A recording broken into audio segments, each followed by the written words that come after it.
පින් කියන්නේ සංඛාරයක්.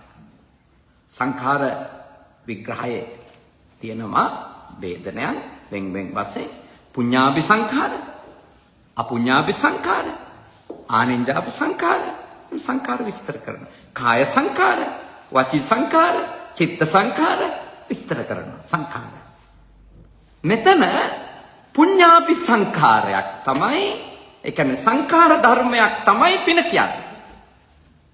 පුඤ්ඤාභි සංඛාර නිසා නැත්නම් පින කියන කර්ම ශක්තිය නිසා අපිට සතර අපායට නොවැටි මනුෂ්‍ය ලෝකයේ සදිව්‍ය ලෝක වැනි සුගති භූමීන්හි උපත ලබන්නට අවස්ථාව ලැබෙන බව අභිධර්මානුකූල විවරණයන්ට අවධානය යොමු කරාම පේනවා. පුඤ්ඤාභි සංඛාර බලවත් වෙච්ච කෙනෙක් එයාගේ චුති චිත්තය සැකසෙන්න පුළුවන් ඒ පුඤ්ඤාභි සංඛාර මත.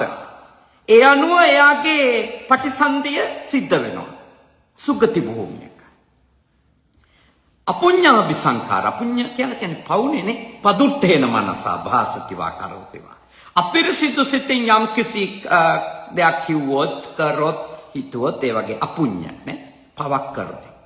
එතකොට ඒ අපුඤ්ඤාභි සංඛාරය එවැනි සිත් පරම්පරාවක් බලවත් වෙලා ගිහිල්ලා යම් කිසි කෙනෙක් මේ භවයෙන් චුත වුණොත් එයාගේ ප්‍රතිසන්දිය සිද්ධ වෙන්න පුළුවන්, ඊළඟ භවය හට ගැනීම සිද්ධ වෙන්න පුළුවන් සතර අපායක වැනි දුගති භූමියක.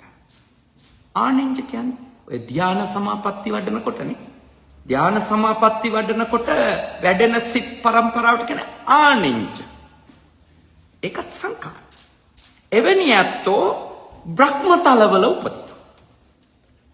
ඒ ධ්‍යාන සමාපatti ලබාගෙන යම් කිසි කෙනෙක් අභාවයටපත් වුණොත් එයත් බ්‍රහ්ම තලවලට ගමන් කරනවා.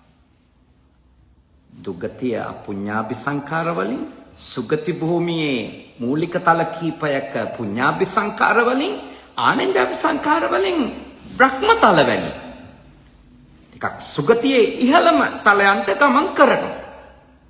හැබැයි මතක තියාගන්න ඕන ඔය එක තැනක්වත් බෞද්ධයෙකුගේ පරම නිෂ්ඨාව උදා වෙන තැන් නොවෙනවා.